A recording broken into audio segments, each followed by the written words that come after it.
Olá, irmãos, graça e paz.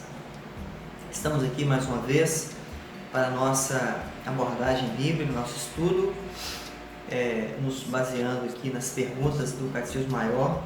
Nós não devemos nos delongar, também para não ficar cansativo, não tomar muito tempo, na nossa discussão, nosso trabalho de hoje aqui. Nós vamos orar, em seguida leremos o texto bíblico, 2 textos, e discorreremos aqui sobre o tema de hoje que falarei após a oração. Santo Deus, eterno Pai, nós te bendizemos com o coração grato pelas tuas bênçãos, pelo teu cuidado, pela tua palavra que está disposta diante de nós e acessível ao teu povo. Obrigado também, ó Deus, pela presença constante do Senhor, do Espírito Santo do Senhor em nosso coração, em nossas vidas, que tem nos trazido luz à mente e trazido, Deus, conhecimento ao nosso coração. Pedimos em nome de Jesus que nos ensine, fortaleça-nos, edifica-nos, ó Deus, para o nosso bem, para a tua glória, no nome bendito, reto e santo do Senhor Jesus. Amém. Bem, hoje nós vamos começar uma outra sessão, é o capítulo 3 do Catecismo Maior de Westminster, cujo tema é os decretos de Deus. O tema desse capítulo é os decretos de Deus. Nossa pergunta de hoje, a pergunta número 12, vai começar a tratar os aspectos dos decretos de Deus. Esta pergunta e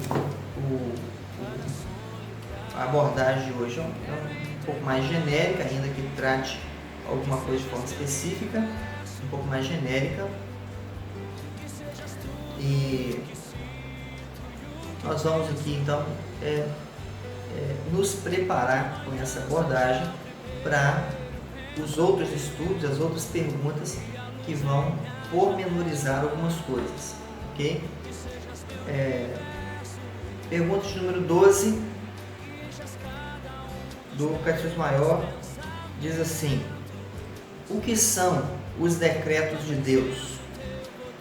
Resposta: os decretos de Deus são os atos sábios, livres e santos do conselho da sua vontade, pelos quais, desde toda a eternidade, Ele, para a sua própria glória, pré-ordenou imutavelmente tudo o que acontece no tempo, especialmente o que diz respeito a anjos e a homens.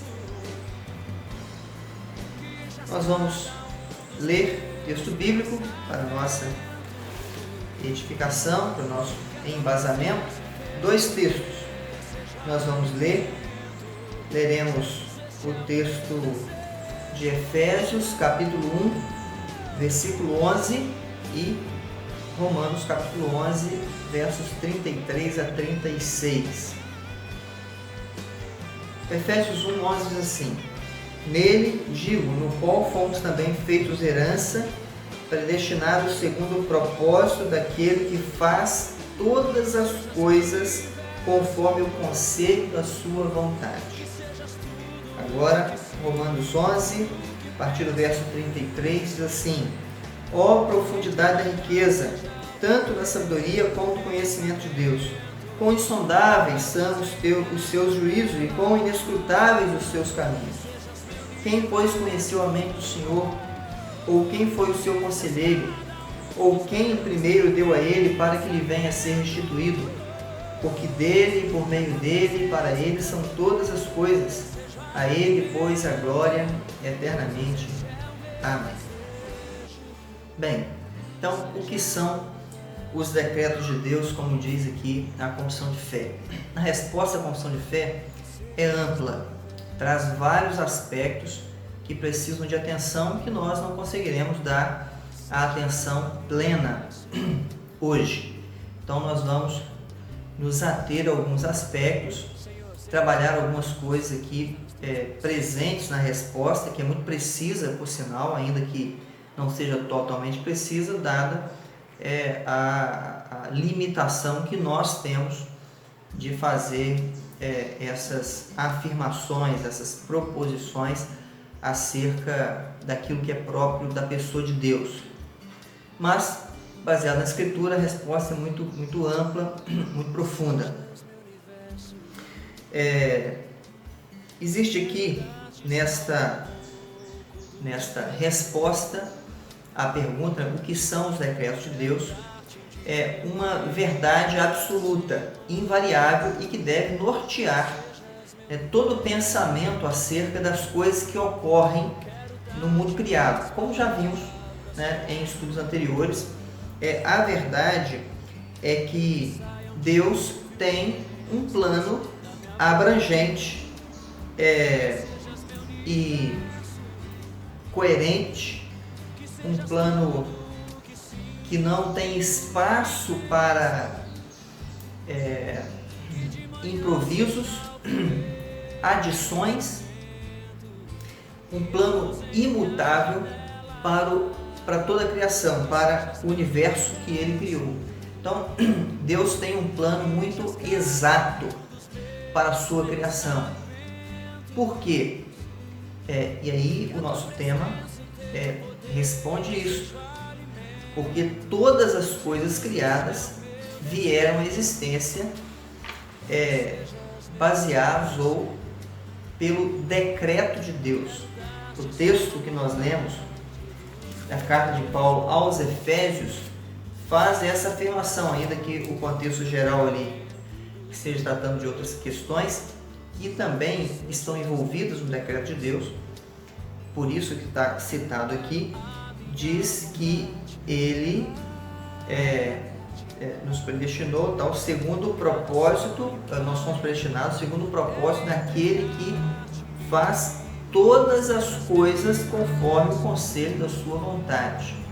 Ele ordenou, estabeleceu, determinou, decretou todas as coisas fundamentadas tão somente na sua vontade.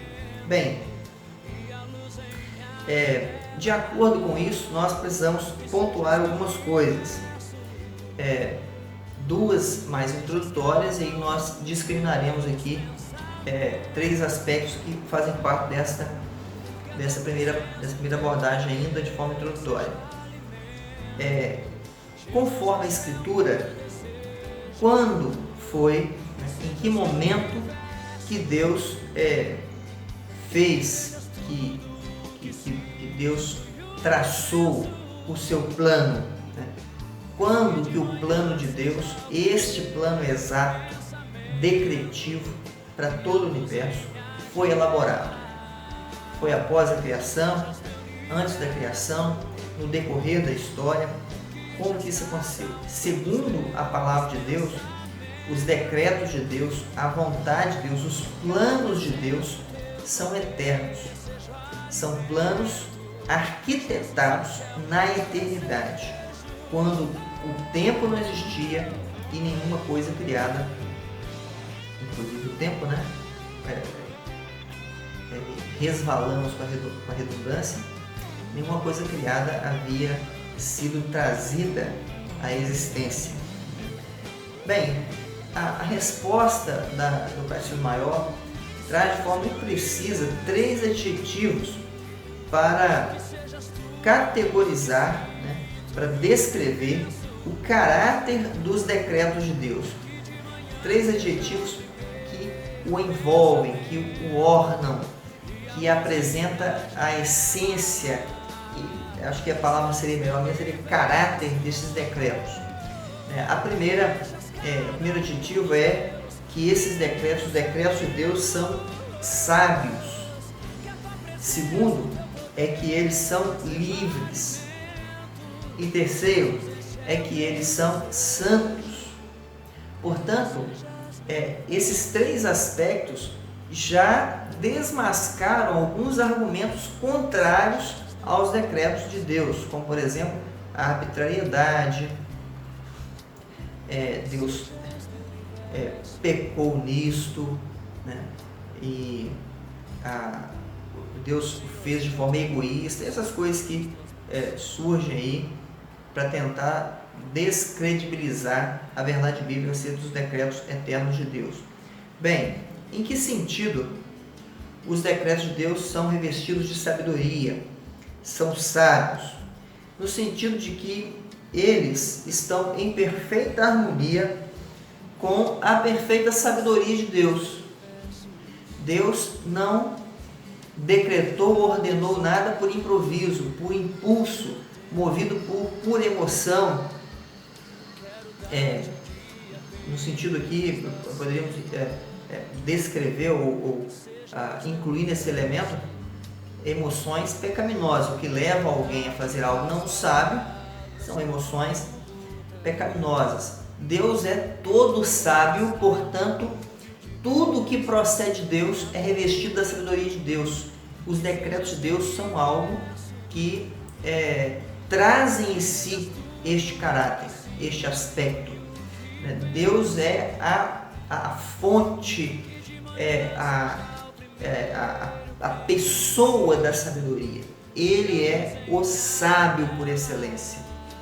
Portanto, tudo que ele ordena, tudo que procede de Deus, todos os seus atos, nesse caso, os seus decretos eternos, são revestidos da mais pura e genuína sabedoria. Então, tudo que Deus fez é sábio em si mesmo, ainda que não entendamos, ainda que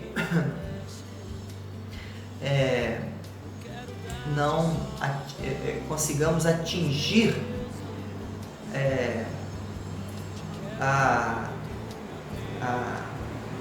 profundidade daquilo que está presente nos decretos de Deus.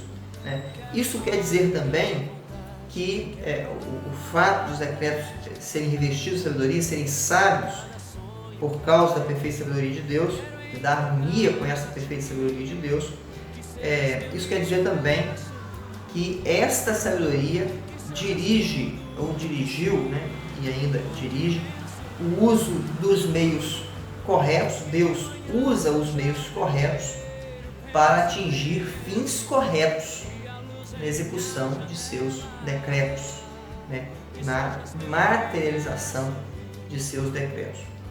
Sabedoria. Segundo adjetivo é que eles são livres. Os decretos de Deus são livres. Em que sentido os decretos de Deus são livres? São livres no sentido de que Deus não foi influenciado por nada a não ser sua própria vontade. Ele não sofreu influência externa. Ele não tinha um conselheiro fora dele, fora da unidade trinitária, do conselho da Trindade. Não houve nenhuma influência, não houve uma razão, não foi uma reação a nada. Foi fruto tão somente da sua vontade, como diz o texto que nós lemos de Efésios capítulo 1, verso 11.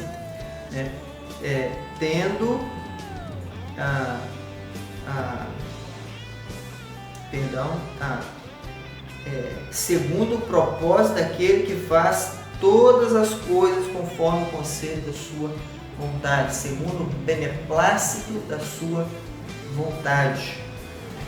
O texto que lemos também no início de Romanos, capítulo 11, diz ali: ó profundidade da riqueza, tanto da sabedoria como do conhecimento de Deus, como insondáveis são os seus juízos e como inescrutáveis os seus caminhos. Quem, pois, conheceu a mente do Senhor? Ou quem foi o seu conselheiro? Quem primeiro deu a ele para que ele venha a ser restituído? Porque dele, por meio dele, para ele são todas as coisas, a ele depois agora eternamente. Amém. Veja que Deus é em si mesmo um ser livre, e todas as suas decisões, os seus decretos eternos e as suas ações no decorrer da história da redenção são ações livres que se fundamentam tão somente na sua vontade decretada, que se baseia na sua vontade livre. Então os decretos são livres, né? Não são reações emotivas ou vingativas ou por qualquer outra razão que seja. E esses decretos são santos também, são revestidos de santidade. A santidade de Deus é chamada, vista como o atributo dos atributos ou a perfeição das perfeições, porque tudo que procede de Deus é revestido da sua santidade, denota essa santidade. Isso quer dizer que os decretos de Deus estão em perfeita harmonia com a santidade de Deus. São resultados, são frutos, trazem em si o testemunho dessa gloriosa santidade. E por causa disso está completo e absolutamente isento de qualquer pecado.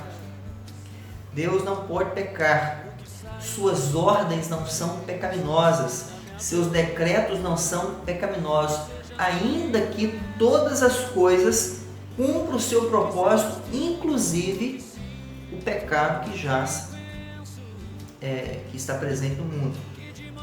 Este contexto cumpre o propósito soberano e glorioso do Santo Deus, mas nenhum dos seus decretos são em si mesmos ou são pecaminosos, porque Deus não o é. Podemos pensar nisso e seguir para um outro aspecto, a questão da arbitrariedade de Deus. Deus foi arbitrário ao decretar? Óbvio que não, senão ele não seria Deus. Os decretos de Deus são o resultado natural, inteligível, lógico de um ser soberano que existe de si para si, sem nada mais ao seu redor, a não ser ele mesmo. E ele então cria todas as coisas e ordena o princípio, o meio e o fim da existência de todas as coisas. Esta é a questão mais lógica. É o Criador dar o destino, dar o tom da existência à sua criatura. Então Deus não é de maneira nenhuma arbitrária, porque ele não rompe os limites de ninguém, ele não avança sobre a liberdade de ninguém, ele decreta todas as coisas antes de tudo existir. Tudo é decretado, inclusive a existência de todas as coisas compõe o decreto de Deus. Então jamais Deus poderia ser chamado de arbitrário e jamais, em tempo algum, um cristão poderia afirmar que qualquer evento na sua vida ou na história da humanidade é resultado do destino, como se o destino fosse um relógio de cordas, dado cordas, fosse um senhor em si mesmo, ou fruto da sorte, ou da má sorte. Não. Tudo o que ocorre debaixo dos decretos inexoráveis de Deus. Bem, qual é o propósito dos decretos divinos? A glória humana, a salvação do ser humano, a restauração de todas as coisas, a ordem da natureza. Qual é o objetivo principal de Deus ao decretar todas as coisas? Ainda que algum desses aspectos, tirando a glória humana, possam ser atribuídos verdade a eles, o propósito principal dos decretos de Deus é a glória do próprio Deus. Tudo que Deus ordenou, tudo que Deus decretou, foi feito para a sua própria glória. Acompanhe comigo o texto que você já ouviu 2 vezes. Verso 36 de Romanos 11. Porque dele e por meio dele e para ele são todas as coisas. A ele, pois, a glória eternamente. Amém. Então, Deus reserva para si o direito de ser glorificado em tudo que criou, no exercício dos decretos que Ele estabeleceu para tudo que Ele criou. Ele é o alvo final, a glória dele, a magnificência do próprio Deus é o resultado final disso, é o alvo final dos seus decretos. Vale lembrar que em alguns aspectos nós podemos ficar confusos porque não entendemos. De fato, não entenderíamos, né? Estão acima de nós aquilo que é reservado tão somente para a mente de Deus. Por isso que o texto de Romanos deixa claro, né, quem pois conheceu a mente do Senhor, quem foi o seu conselheiro, ou quem primeiro deu a ele para que ele venha a ser restituído.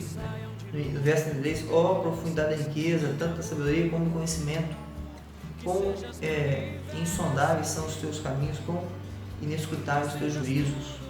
Então veja que a mente humana, limitada, finita, temporal, não é capaz de atingir o âmago dos propósitos e descortinar diante de si, né, toda a beleza e profundidade dos decretos de Deus.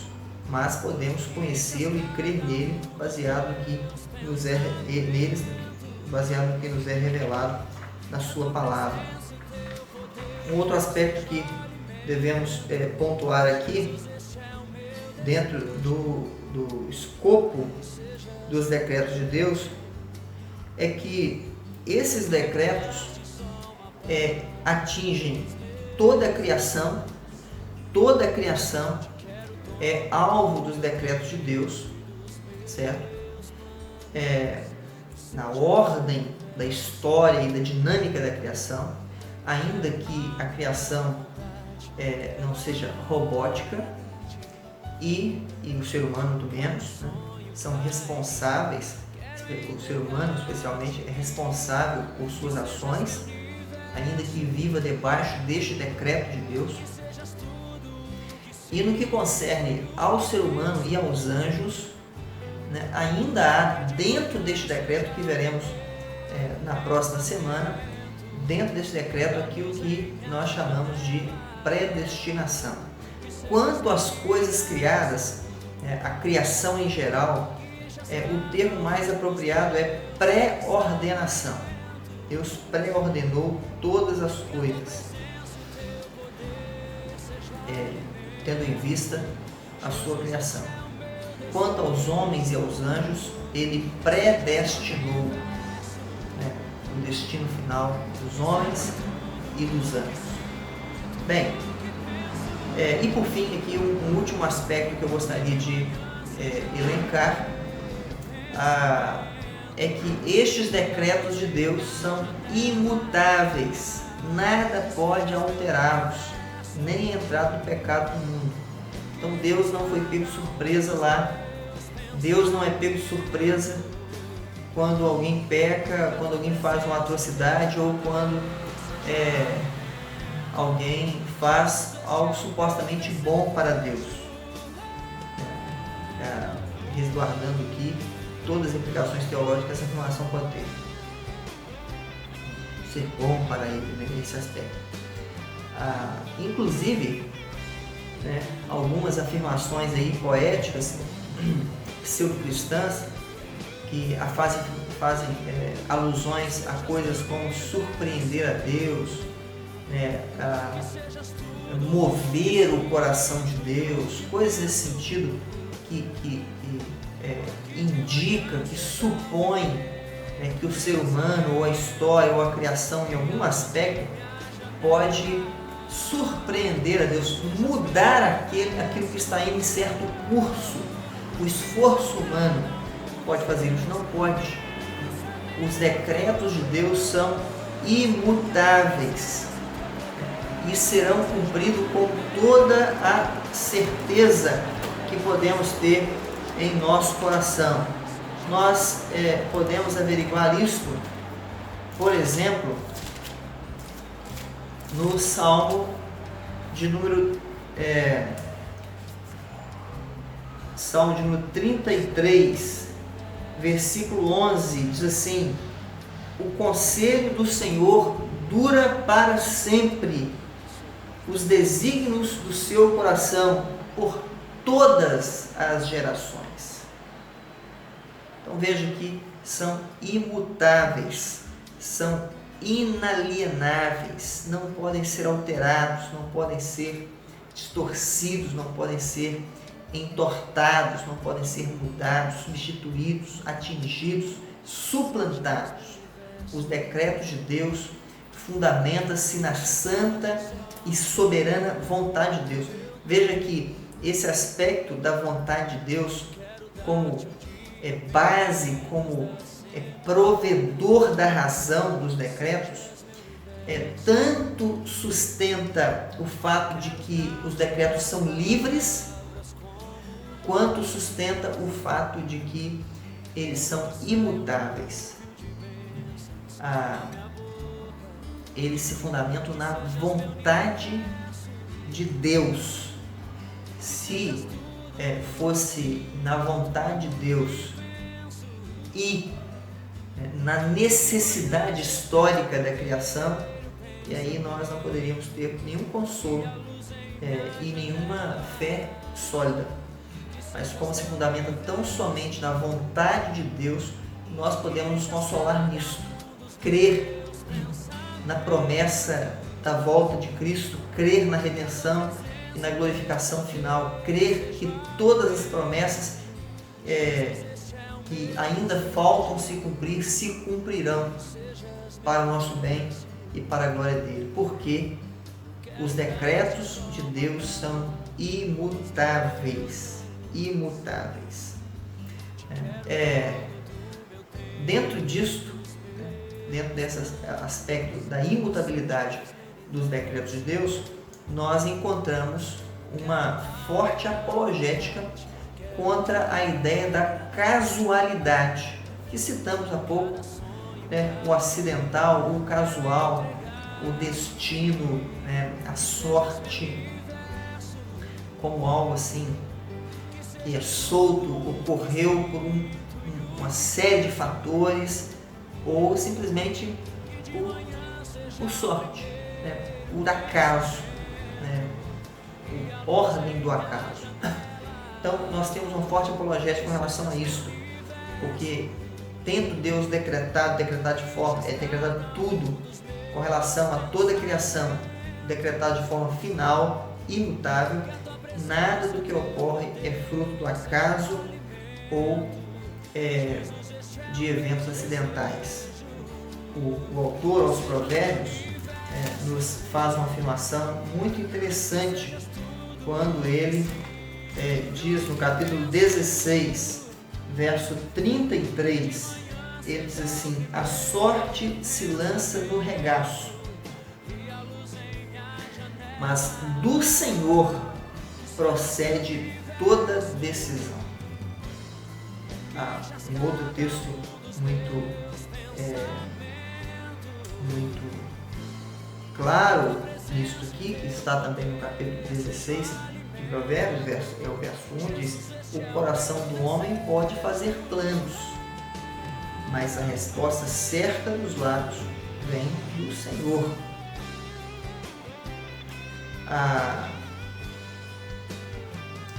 O verso 4 do capítulo 16 de Provérbios diz ainda: o Senhor faz todas as coisas para determinados fins, e até o perverso para o dia da calamidade.